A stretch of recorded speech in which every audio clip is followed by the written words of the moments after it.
Hello সবাইকে, আজকে তোমাদের জন্য নতুন একটা ব্লগ নিয়ে এসেছি। আজকে তোমাদেরকে দেখাবো কিভাবে আমি আমার কাপড়গুলো বা আমার আলমারিটাকে আমি কিভাবে অর্গানাইজ করি, সেটাই তোমাদের সাথে শেয়ার করব। অনেক দিন ধরে মেসড আপ হয়ে আছে, আর তোমাদেরকে আমি স্ক্রিনে মেনশন করে দেবো আমার মানে আলমারিটার আগের অবস্থাটা কি ছিল, আর তারপরে ক্লিন করে তো অবশ্যই দেখাবো। তো এই দুটো মানে ধাপের অবস্থা একদমই খারাপ, আর নিচে সমস্ত আমার টাওয়াল আর হচ্ছে বেডশিট আছে, তো সেগুলোকে আর পরিষ্কার করার দরকার নেই, কারণ ওগুলো ঘাটাঘাটি হয় না সেরকম। আর এই যে শাড়িগুলো, তো এটা আমার বিয়ের শাড়ি, বেনারসি, খুবই ভারী। তো এগুলোকে আমি কি করি, মাঝে মাঝে এরকমভাবে ভাঁজটা একটু পাল্টে পাল্টে রাখি, না হলে কি হয় ভাজে ভাজে সেগুলো নষ্ট হয়ে যায়। তাই ভাঁজটা পাল্টে দিয়ে আমি কিন্তু সবসময় এগুলোকে হ্যাঙ্গারে রাখি। আর এগুলো সবসময় ভারী শাড়ি বা যেগুলো জরির শাড়ি সেগুলো কিন্তু সব সময়তেই হ্যাঙ্গারে রাখতে হয়, তাহলে সেটা কিন্তু খুব ভালো থাকে। এই একটা কাতান বেনারসি, তো এটাও আমার খুব পছন্দের একটা বেনারসি, কম্বিনেশনটাও খুব সুন্দর, তুতের মধ্যে লাল, আঁচলটাও লাল আর পাটটাও লাল।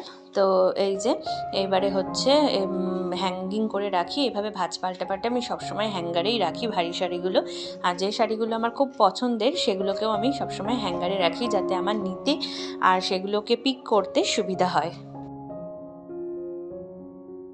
এই একটা ওপারা সিল্ক, তো এটাকেও আমি কিন্তু এভাবেই রাখি। আর আমার কিন্তু শাড়ি মানে খুবই কম, আমি সেভাবে খুব একটা শাড়ি পরি না, যদিও বা বেশিরভাগটা কুর্তি, বাড়িতে নাইটি বা বাড়িতেও কুর্তি এইসবই পরি।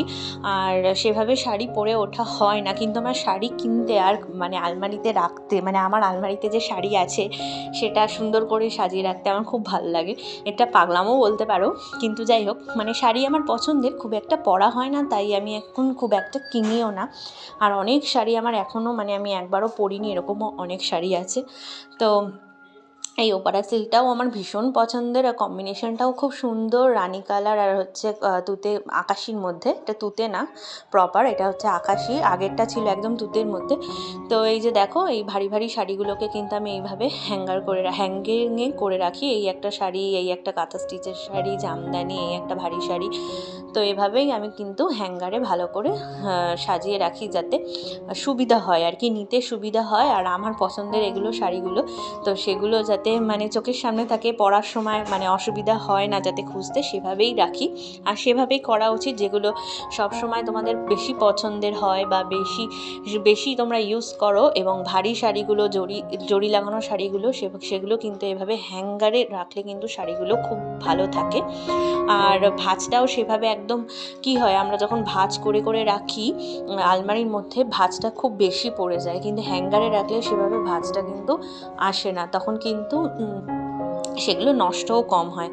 আর হচ্ছে এই যে ভূমির জামাগুলো আছে, যেগুলো খুব ভালো আর কি জামাগুলো, তো সেগুলো আমি এভাবে হ্যাঙ্গারে করেই রাখতে পছন্দ করি, তাহলে জামাগুলো মেসড হয় না আর ভালো লাগে, আর নিতেও খুব সুবিধা হয়।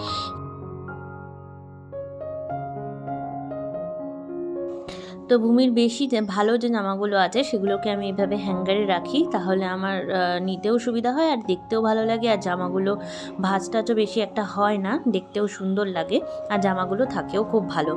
তো দেখো, এইভাবে আমি কিন্তু আমার শাড়িগুলো এক সাইডে আর ভূমির জামাগুলোকে এক সাইডে এভাবে কিন্তু রেখে দিই। আর এই সাইডে হচ্ছে ওর বাবার একটা ব্লেজার, একটা পাঞ্জাবি কিন্তু আছে, তো ওটাকেও আমি হ্যাঙ্গারে এভাবেই ঝুলিয়ে রাখি। তো এই যে ভূমির জামাগুলোকে এবারে রেখে দিলাম, এবারে বাদবাকি শাড়িগুলোকে ভালো করে ভাঁজ করব। তো কীরকম লাগছে আর কীরকম ঠিকঠাক অর্গানাইজ করছি নাকি তোমরা কিন্তু কমেন্ট করে জানিও, আমি কিন্তু সবসময় এভাবেই রাখি। আর এদিকে দেখো, আমার কতগুলো মেখলা চাদর আছে, সেগুলোকেও তোমাদেরকে দেখিয়ে দিই। এই একটা তো আমি মেখলা চাদর পরতেও খুব ভালোবাসি, কারণ আসামে আমাদের সব পিসিরা থাকে, তো সব মোটামুটি কেনাকাটি হয় মেখলা চাদর, আর এখন তো অনলাইনেও পাওয়া যায় মেখলা কিনতে। মেখলা পরতে ভীষণ সুবিধা, তাই আমার মেখলা পরতে ভীষণ ভালো লাগে। আর শাড়ির থেকেও বলবো, মেখলা পরতে যদি যে কেউ জানো মেখলা পরতে, তাহলে কিন্তু মেখলা পরতে খুবই তাড়াতাড়ি পরা যায়, আর ভীষণ সুবিধা, আর খুব কমফর্টেবলও লাগে আমার, আর ভীষণ সুন্দরও লাগে দেখতে। তো এই 4-5টাই মেখলা আমার কাছে আছে, তো তোমাদেরকে দেখিয়ে দিলাম, কীরকম তোমরা জানিও। মেখলাগুলো আমার যে কটা আছে সে কটা তোমাদের সাথে শেয়ার করলাম। আমার কিন্তু যে কটা মেখলা সে কটা আমার কিন্তু খুব পছন্দের, আর খুব সুন্দরও লাগে আমার পরতে। তো ওগুলোকে আলাদা করলাম যাতে যখন পরবো তখন নিতে সুবিধা হয়, তাই আলাদা করে মেখলা চাদরগুলোকে কিন্তু আলাদাভাবে রাখবো। তাই সব কটা মেখলা চাদরকে আলাদাভাবে ভাঁজ করলাম। আর এর যে চাদর আর এর যে নিচের পার্টটা সেটাকে এর ভেতরেই রাখলাম যাতে খুঁজতে অসুবিধা না হয়। তাই দেখো এই কটাই মেখলা চাদর আছে 4-5টা মতো, তো সেগুলোকে রেখে দিলাম। এই ওপরের থাকটাতেই রাখলাম যাতে নিতে সুবিধা হয়। আর এগুলো আমার কিছু জুয়েলারি আছে, তো এগুলোকেও আমি এই ভেতরেই রাখি, কারণ সেভাবে রাখার জায়গা নেই। আর আমার ননদ বসে বসে আমাকে সব কুর্তিগুলো ভাঁজ করে দিচ্ছে। এই দেখো সব কুর্তিগুলো, তো বেশিরভাগই কুর্তি বলতে পারো, বাড়িতেও মানে বেশিরভাগই কুর্তি, আর আমার শাড়ির থেকেও বেশি আর কি কুর্তি আছে। তো যে কটা ভালো ভালো কুর্তি সেগুলোকে একদম আলাদা করে নিলাম। আর যেগুলো কটন কুর্তি রেগুলার বেসিস মানে এদিক ওদিক একটু যেতে গেলে পরা যায় টুকটাক বাজারঘাট, তো সেগুলোকে আলাদা করে রাখলাম।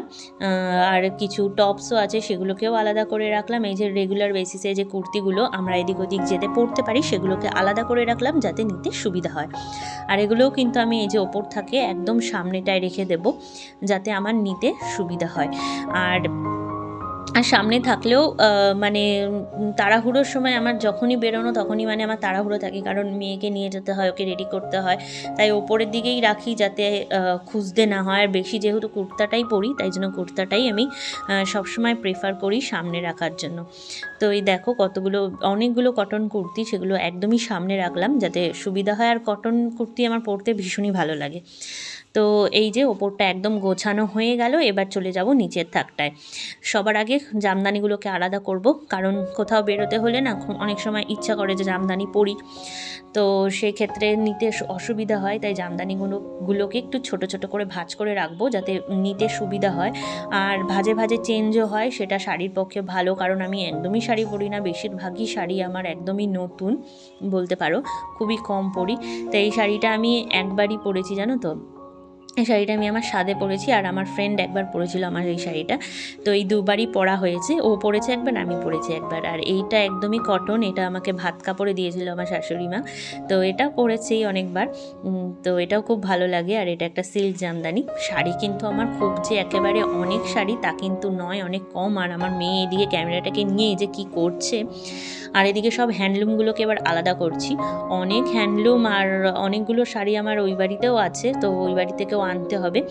তো এখন শাড়ি ভাঁজ করার সময় মনে পড়ছে যে ওই বাড়িতেও কিছু শাড়ি রেখে এসেছি দাদার বিয়ের সময়, তো সব হ্যান্ডলুমগুলোকে আলাদা করছি যাতে নিতে সুবিধা হয়। তো এই কটা একদম ভালো, তো সেগুলোকে একদম মানে আলাদা করে রাখলাম। আর এইভাবে বড় ভাঁজ ছোটো ভাঁজ এইভাবে রাখলে না অর্গানাইজটা সুন্দরভাবে হয়। আর জায়গাটা মেন হচ্ছে স্পেস।